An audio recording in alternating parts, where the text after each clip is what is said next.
You're listening to Soap Dirt, the latest in television entertainment news. Hey there, Bold and Beautiful fans. It's Belinda from Soap Dirt. And I have to say that I was... Thrilled isn't the right word. I'm going to use thrill, but it really isn't the right word because it's dark. But I'm thrilled that the writers finally gave us a diagnosis for dying Eric Forrester. But it was done in just a backhanded, weird way. And I know for certain that some viewers didn't catch it or maybe misunderstood what happened because I'm looking at some of the comments here on our channel and on Soap social media at large. So I'm going to tell you about what was said, explain it to you, how clear it was that yes, there is a diagnosis now, explain what it means, all that. It's still frustrating though, the way they're handling it. So we're going to talk about all this. And if you haven't already, please click subscribe. And now let's dig in. So on Wednesday's episode, Brooke Logan was chatting with her daughter, Bridget Forrester, before the party. And of course, Bridget is not only a doctor, but she's also Eric Forrester's youngest daughter. And as Brooke told Bridget that Eric is dying, his oldest son, Thorne Forrester, was also getting the awful news at the same time.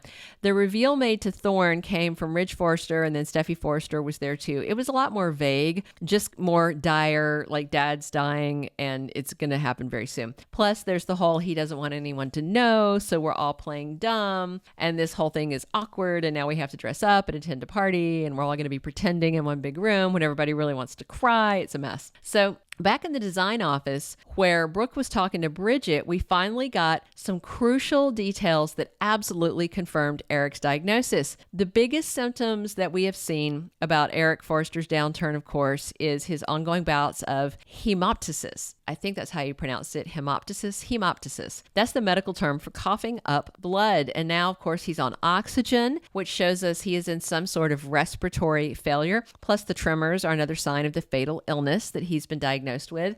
And the memory lapses he had, they don't seem to be a sign of the illness. But before I tell you what the diagnosis is, I'm going to tell you my theory on this low-key reveal that flew under the radar for some people.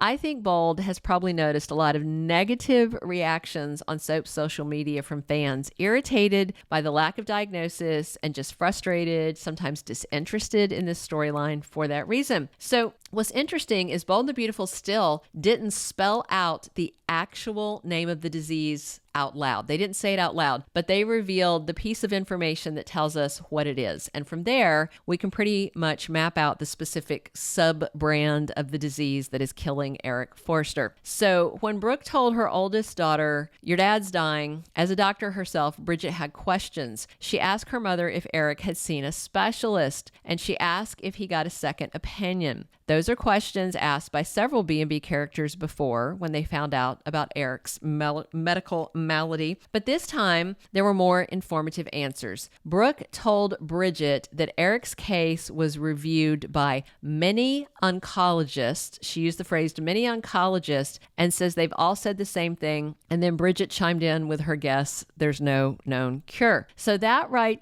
there, it tells you what's killing Eric. But maybe there's some people who just kind of missed it or it just didn't click because of the terminology. There is only one disease that an oncologist treats, and that is cancer. Some oncologists may have subspecialties, like there are pediatric oncologists who only treat cancer in children. There are some that specialize in cancers of the bone marrow and blood. There are others that specialize in various types of cancers that only affect women, like ovarian cancer, uterine cancer, things like that. So while we don't know the exact subspecialty of the doctors he saw, and maybe he just saw general oncologist, I don't know, but 100% oncologists are cancer doctors. That's who you're referred to if there's a suspicion you might have cancer, or if another doctor tests you and knows you have cancer and then they refer you to an oncologist for treatment.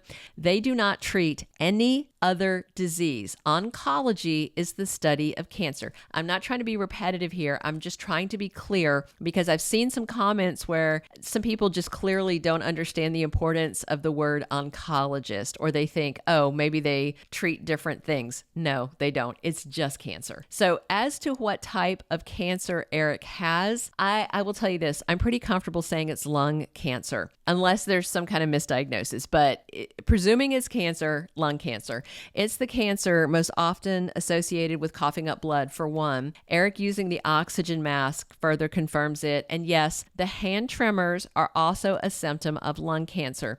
The only thing that doesn't fit are those few small memory lapses that he had, but that can be written off to fatigue or senioritis. Everybody forgets things sometimes, right? And that hasn't been like an ongoing persistent thing. I wonder if they started this and they hadn't even decided what he was going to have, and so they were throwing stuff like that into. It's just weird. So I do wonder, as I said a few minutes ago, if Bold decided to finally give us a diagnosis because they saw ratings slipping at a 20-week low and fan frustration mounting. But what I wonder is, why not just say the word cancer, or specifically lung cancer, instead of doing it in this sideways way by just saying several oncologists reviewed his case? This is, to me, in my opinion only, it's just one more frustration with this storyline. I mean, it is pretty much what I suspected, but I'm still on the fence about whether this affects how I feel about this storyline and whether I'm going to be able to get invested in it, right? Because they're still dancing around it and they're not spelling it out. I mean, they spelled it out by saying oncologist, but they didn't say the words. Those words are important. My grandmother and my great aunt, who was her sister, they both died of lung cancer. Neither were smokers like Eric, but they had both lived with smokers. Their oncologist suspected it might have been secondhand smoke, but some types of lung cancers can also be caused by family history, by radon, by air pollution, by asbestos. I had a great uncle who died of asbestos lung cancer. That's called mesothelioma, but you've probably seen those commercials during the soap operas about it. However, he was a smoker, and that can aggravate asbestos-related diseases. I know all this from, family stuff. So with my grandma and my great aunt, both were diagnosed late stage and died within a few months of diagnosis, much as we are seeing with Eric. And like Eric, both my nanny and my great aunt Mary were older when they were diagnosed, well into their 70s. So, it was hard to see all this for certain. It was absolutely shocking because both of them seemed healthy and then suddenly they were not. And that's kind of what we're seeing with Eric. But Bold, not just saying the word cancer or lung cancer, it still really bothers me. Saying the words is important because it raises awareness of the disease. It also, I think, enhances viewer sympathy for Eric's plight because we've all lost loved ones to cancer, I'm sure. Friends, loved ones, So maybe they will actually say it now that they've dropped this oncology bombshell. So that's just it. There's no doubt, unless there's a misdiagnosis or something else, Eric Forrester is dying of cancer, definitely. And while they didn't confirm that specific type, given his symptoms, really the only cancer that fits those symptoms is lung cancer. Now, they just need to say it out loud so they can help raise awareness, give us a PSA, use this as an opportunity to educate, uplift, maybe raise funds for the American Cancer Society, which does important work. If they do not do any of that, then I suspect we're not really getting a death storyline, and we're getting a story about something else, a medical error, poisoning, something, because, there is no cure for lung cancer. And this late stage, if this were real life, he would definitely be doomed. And they really can't, I think, give us the PSA, the thing they do at the end when they're like, if you know someone who has symptoms or whatever, please reach out to them. They can't do that and then it turn out to be a fake diagnosis. That would be in really, really poor taste. And that's why I feel there's a potential for it to be something else, is because they're not saying the actual words. Because I think they're trapped between fans being annoyed with them not giving a specific diagnosis and knowing they will be in deep doo-doo if they reveal that it's cancer and then it turns out it's not and they've been lying to us, because people will be upset because we've all lost loved ones to cancer, right? So it's just kind of messy. I'm more satisfied now that we have a diagnosis. I'm just not very satisfied that they weren't, blatant and clear about naming the particular form of cancer and they didn't use the word cancer. I've lost family to cancer, friends to cancer. I had a good friend who died young in her early 40s after a struggle with breast cancer. She left 3 sons behind. It was awful, but she never shied away from the word cancer. My mom had cancer. She recovered from it and she never shied away from it. And it's just not my experience that people shy away from it.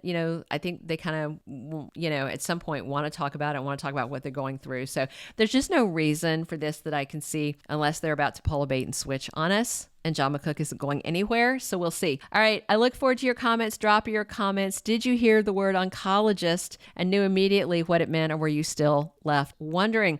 Be sure to click subscribe if you haven't and come back soon, because we're here talking B&B 7 days a week. And as always, this has been Belinda from Soap Dirt. Thank you for being a loyal listener. Follow us wherever you get your podcast, because you don't want to miss the next episode. Soap Dirt is on all the major podcast platforms, including Apple Podcast, Spotify, iHeartRadio, and more.